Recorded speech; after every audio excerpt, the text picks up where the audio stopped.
Hey guys, it's Seun Okimi and welcome back to my channel. So today I'll be showing you guys how to have no leave out. If you're someone who, yes, this right here, I have 0 leave out. This is what we started with. We are going to be using crochet hair, and look, as you can see right there, we've done it on part of that braid. You can see that it looks like it's growing out of my scalp. Like, I'm really excited to share this method with you guys, and as you can see, it works on silky straight hair. So let's just get started. So for this install, I'm actually using a V-part wig. If you've never used a V-part wig as an alternative to sew-ins, something to consider. I just get a V-part wig, I cut off the clips. I have kind of a big head, so I kind of cut the wig to make it a little bit bigger, and then I just place it on my head, and I either sew it down just around the perimeter, or I'll bobby pin it down. And if you bobby pin it down, you can leave it in for the day. Sometimes if I only bobby pin it down, I can leave it in for an entire week, or I can sew it down and leave it in for as long as I would leave in a regular sew-in, but it's a lot easier. But so yeah, that is the hair. I want to show you guys how I do no leave out. So we will be using this Cuban twist crochet hair. I use this specifically because it never fails me in being able to create a really natural part, and we're going to crochet onto the part that we would have leave out. So what I've done is I've created 2 braids right there where my leave out would be, and we're gonna go ahead and crochet. So all you want to do is grab your crochet hook. I just got this one from my local beauty supply store, and you want to go up from under the braid where you want your part to be, and then you're gonna take the crochet here and latch it on to the hook like so. Close the latch and then pull it through, and then through that loop you're going to take just half of the crochet here and pull it through that loop so it forms a knot, and then the other half of the crochet here that you didn't pull through the loop is able to fall over that knot and the braid. And literally, it's literally that simple. As you can see, it already looks like it's growing out of my scalp. Something about this crochet here, I'm telling you guys, it always looks super natural. And what we're gonna do later on is we're gonna flat iron it so that it matches the silky straight sew-in or V-part wig, whatever you're using. So I'm gonna show you again. We're gonna go through and grabbing it so you can see how natural. I'm just obsessed. And then also I forgot to mention, you can see I left out a little bit of baby hair there in the front. That is helpful in making it look even more natural. But to continue, we are latching on the crochet here, pulling it through, opening up the loop and only pulling half of the hair through, tying it, and allowing half of the hair to fall over so it covers that knot and it covers the braid, and it looks like it's just growing straight out of our scalps. It's literally very simple. You would think it would be so complicated, but it's actually, crochet is one of the simplest things you can do on your hair, especially if you don't know how to do your own hair. So we're just going to continue through the part. The less hair you use, the better. This Cuban twist hair comes pre-parted in sections, and I divided the sections that it came in either 3 or divided it into 4. So that's about how big of sections I'm using, but you can just look at the size of the sections I'm using and copy that.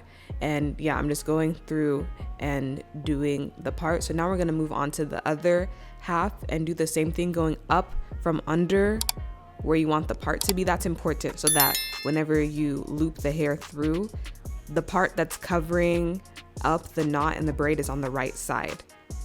So the part that is on the left right now is covering up the knot and the braid.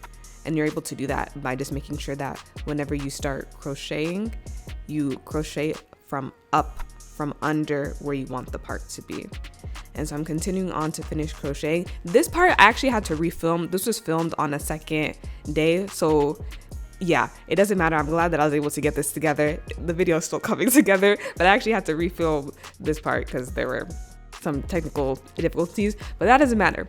I'm just continuing on and finishing up this half of my hair, continuing on with crocheting until I'm finished with the part, making sure I'm getting it to there where it curves in the back as well. And those 2 braids, I conjoined them so that where they are conjoined now, that's where I'm using that last crochet piece to crochet, or I'm using one more just to make sure that it's all fully covered there in the back. Doing the same method, going up from under, then pulling just half of the hair through to crochet so that the other half covers the knot and the braid. Also, I forgot to mention that the crochet hair that you're using, you want to make sure that it's an exact color match. So currently I'm using color 2, but you can even mix colors like color 2 with color 1B or color 2 with color 4 to make sure it's an exact match to whatever human hair that you're using. So that is what the hair is looking like now. Pretty crazy, but the part is done. So now all we need to do to make it match is flat iron the hair. Now this is synthetic hair, so you want to make sure that the heat of your flat iron isn't too hot, but hot enough to where it actually flat irons. So I can't remember the exact heat I was actually using. I want to say it was around 210 to 230. Above 250 it will melt, so don't do it too high, but do it high enough to where it actually does something and it can straighten your hair. So just test it out. But yes, I'm just going through and now flat ironing the crochet hair pretty simply. And like I said before, I left out a very small amount of baby hair in the front there. My baby hairs are somewhat long, I guess, I don't know, but right now I'm flat ironing my baby hair. And something about having the tiniest amount of baby hair, or I don't know if that's considered tiny, how much you just saw me use right there, but having some baby hair or hair in the front out slightly, I feel like just pulls the whole look together, makes it look even more undetectable. So I'm continuing through and I'm flat ironing the rest of the other side of this hair and I'm just continuing to keep on flat ironing it until it matches the actual sew-in or V-part, whatever you're using. So that's what you see me doing right here. I didn't want to cut out too much so that you can see the exact process. It's actually a pretty simple process of flat ironing the crochet hair to get it to match. But as you can see, it literally looks so good. Like when I tell you, I struggled for so long with like the conundrum, I don't know if that's the right word to use, of like how I wanted to have leave out, because I just like the look of sew-ins and leave out, but I didn't want to have to deal with my hair in leave outs. And it's just really nice to be able to use crochet. I've done a lot of crochet styles in the past, like full on crochet. So that's why I got the idea of like, hey, anytime I did crochet, my parts, my no leave out parts would always look so natural. I wonder if I can combine that with the sew-in or V part. And that's how I was able to come up with this method. And as you can see, it literally works on every, like so many, because the last video I posted was using this method on kinky straight hair. And I really wanted to show you guys that it also works on silky straight hair like this. I've also done this with body wave hair. Like currently I'm doing this voiceover, I have body wave hair in, but yeah, it really works.